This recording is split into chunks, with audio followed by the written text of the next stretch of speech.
She yelled first. I've seen people snap before, but this was something else. Loud, sharp, finger out, past the fence, straight into Jenna's belly. Neighbors froze. Kids stopped biking. The siren still blinked. Graham didn't flinch, didn't speak, didn't move. He watched the cop, watched the hand, watched the line she just crossed. No one said his name, but everyone waited. Jenna adjusted the paper bag. The crinkle was loud. Her eyes never left the woman, and Graham, he counted. Not steps, not words, just the seconds until silence became evidence. Graham didn't speak that day, but that wasn't new. He'd stopped raising his voice years ago, stopped slamming doors, stopped trying to prove anything. After his father passed, he left the firm, boxed up 16 years of case files, shook one last partner's hand, and walked out. Didn't look back. People assumed it was grief, and maybe it was, but it was also the house. This house. The porch had a sway in its middle. The railing creaked at the third post. And the number plaque?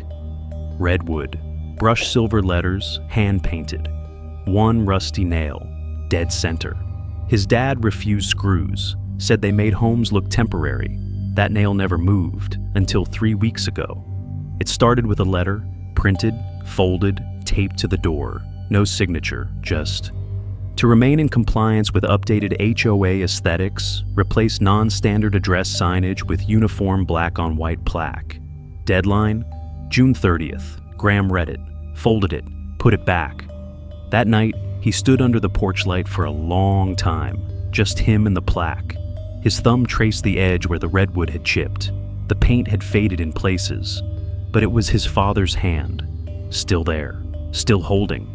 He didn't take it down. He didn't write back. He didn't raise hell in the group chat. Instead, he took one nail from the shed, hammered it in beside the old one, not to fasten, just to mark. As if to say, you can try changing the rules, but this one stays. Neighbors saw him out there, didn't say a word. And the woman across the street, she called it property defiance. Another letter showed up, then another. And then a knock, polite at first. Graham just opened the door, nodded, and shut it again. He wasn't trying to win an argument. He was drawing a line, not on paper, not in court, but on wood and silence and time. He knew the law better than her, but that wasn't the point. He wasn't keeping the plaque because it was allowed. He kept it because someone once loved it enough to nail it in by hand. And no one, not even the HOA's loudest disciple, was going to touch that without stepping over him first. Her name was Linda, though no one used it to her face. She preferred "per my last email" to "hello." Buttoned collars, dry clean slacks, even on trash day. And that hat, red, crisp, almost surgically clean. Make America Great Again. She didn't shout, didn't curse. She filed. When the first violation letter came, it was typed in Garamond, perfect margins. 3 bullet points, 2 citations. No signature. Graham read it once, twice, folded it, slipped it behind the fruit bowl. The second letter came with a printout of the HOA regulation code, highlighted in yellow. Non-compliant fixtures visible from curbside may result in enforced corrections. The word enforced was underlined, twice. He didn't respond. Jenna wanted to. Her hands hovered over the keyboard for a full minute, but Graham shook his head. "Let it build," he said. And it did. Letter 3 came stapled to a formal citation, not mailed, hand-delivered. That's when it happened. A new flyer, canary yellow, nailed straight into the redwood plaque. The same one his father carved. They didn't tape it. They drilled it. 1 inch below the fading number 6, a silver nail gleamed in the sunlight. Fresh, precise, unapologetic. It wasn't about compliance anymore. It was intrusion. Graham didn't remove the paper, didn't touch the plaque. But he stood there for a while, long enough for the Ring camera across the street to blink on. And stay on. The new lens wasn't pointed at Linda's lawn. It tracked the walkway beside Graham's house. Exact, predatory, legal, barely. The HOA group chat started changing tone. Passive reminders became policy nudges. And Linda's name never showed up, but her words did. Let's keep the neighborhood standards consistent. Some elements may appear charming, but diminish overall aesthetic. Non-compliance invites enforcement. Jenna asked again if they should respond. No, Graham said. She's counting on us getting loud. Let her think we're frozen. Let her think we're cornered. People like that, they only push harder when they think you're afraid. And then, quietly, she's already over the line. She just doesn't see it yet. Some part of you paused, didn't it? Maybe it reminded you of something that happened, or almost did. You don't have to shout to know it was wrong. I've stood still too, just long enough to see what they were really trying to do. If that kind of silence makes sense to you, stay close. There's more. She mounted a second camera on Wednesday. Same model, same angle, but lower. Now it pointed straight at the side gate, the one Jenna used to walk. No one said anything, but people noticed. Graham measured the tilt, 37 degrees, and wrote it down. Not on a phone, not on a screen, but in a notebook with ruled pages and no emotion. He didn't call the police, didn't confront. Instead, he drafted one email. To the HOA, CC'd the full neighborhood board. Subject line: clarification on privacy boundaries, shared footpath surveillance. And inside, just one question. Is it permissible for private surveillance equipment to face a neighbor's side yard and windows, even if partially shielded by a fence? No accusation, no demands. Just a single cold inquiry. No one replied, but 5 people saw it, 10, maybe 12, and everyone started watching the house with the red hat.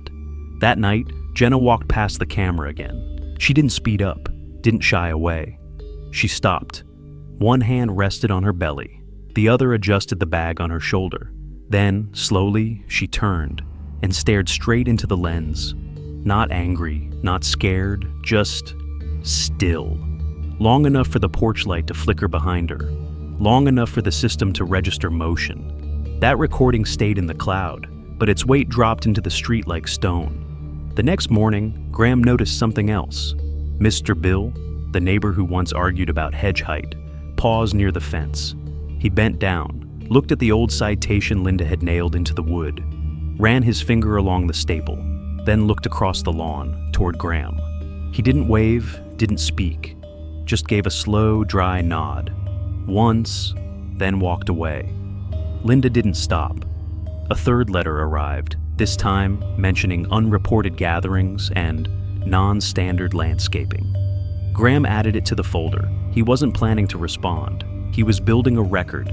3 actions, 3 documents, 3 missteps, all under the HOA's name, all traceable, all legal. He looked at the gate one last time that night, then closed the notebook and clicked the pen once.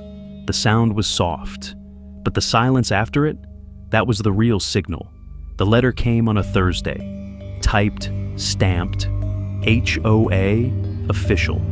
It stated, "For neighborhood harmony, please refrain from using the walking path after 9 p.m.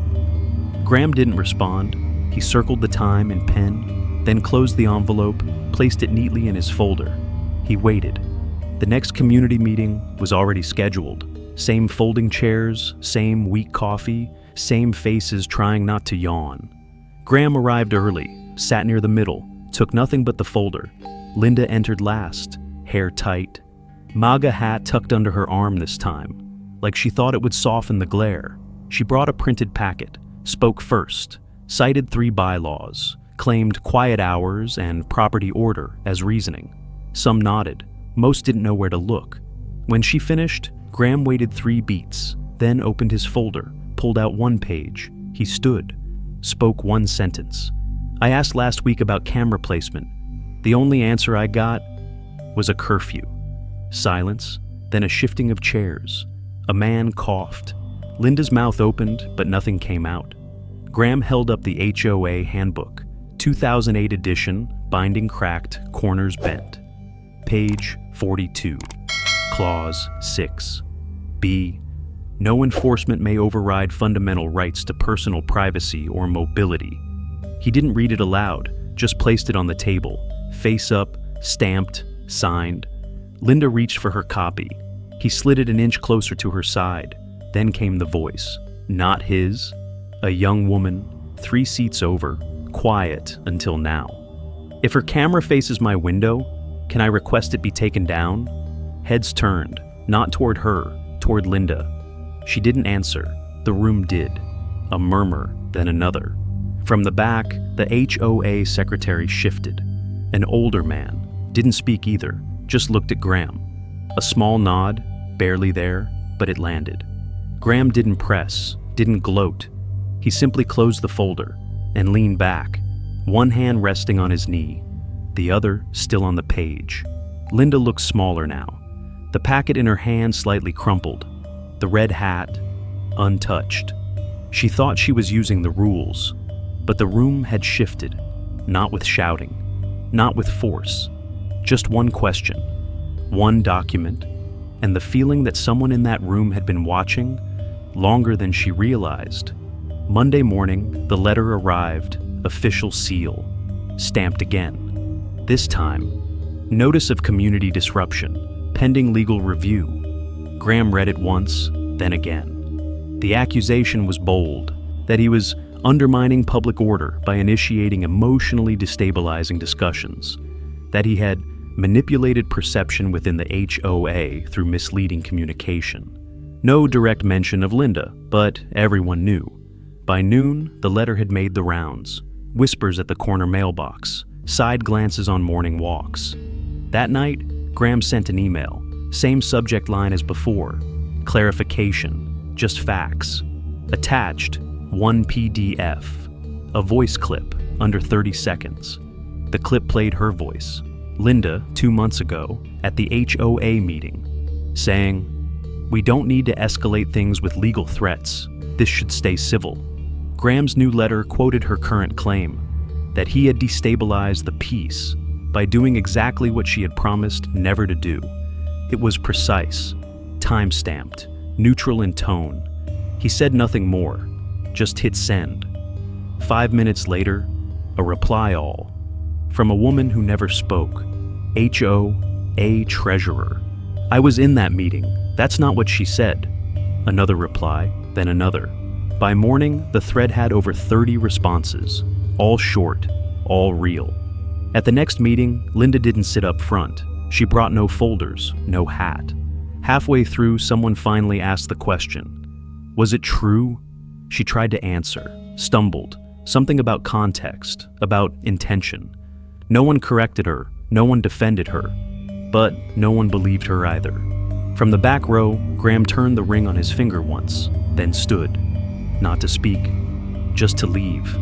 He walked past the table, past the faded bulletin board, past the chair where Linda once ruled the room. Outside, wind moved through the quiet. On her porch, the hook where the red hat once hung, empty. Only a nail now. It caught the light. Then nothing. Inside, voices still tried to explain, but the room had already decided. Truth, when quiet long enough, begins to echo. And this time, it echoed loud. It rained a little. Not enough to soak.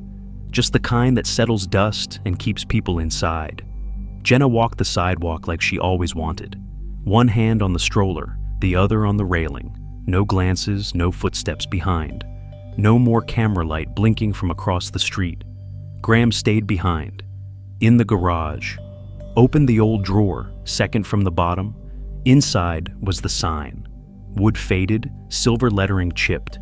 He cleaned it with his sleeve, then walked it out to the fence.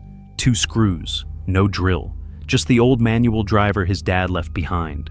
It creaked going in, but held. Quiet steps welcome here, same as before, same as always. Nobody asked what he was doing, nobody needed to. Across the street, the porch sat empty. The hook where the red hat used to hang, still bare, still rusted, still visible from every angle. No one took it down. But no one looked toward it anymore. Even the dog, the one that barked like it had something to prove, just stared through the mesh, lifted its head, then laid it back down.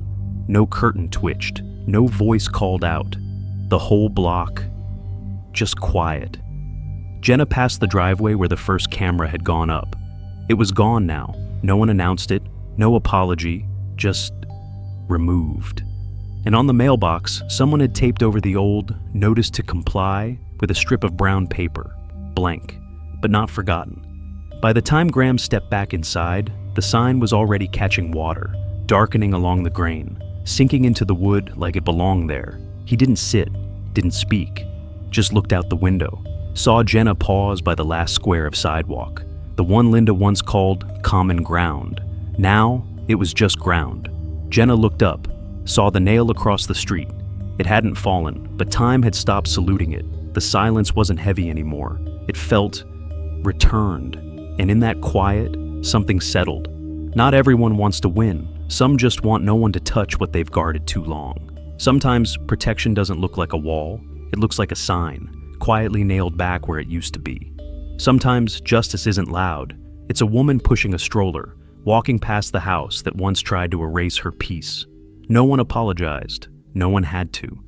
The street remembered everything. The nail on the neighbor's porch stayed rusted. No hat, no voice.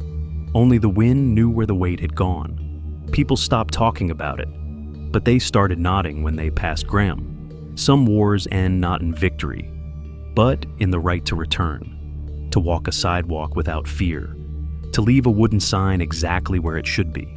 It's the kind of ending older folks understand. You don't need to win loudly, you just need to remain. Let the noise die down, let the rust speak. There are things we don't fight for with fists. We fight by staying, by remembering, by never lowering our eyes, even once. Some people carry power in their silence. Others only learn that when it's too late to silence them. Because some boundaries don't need fence. Because some boundaries don't need fences. They just need someone steady enough to hold the line.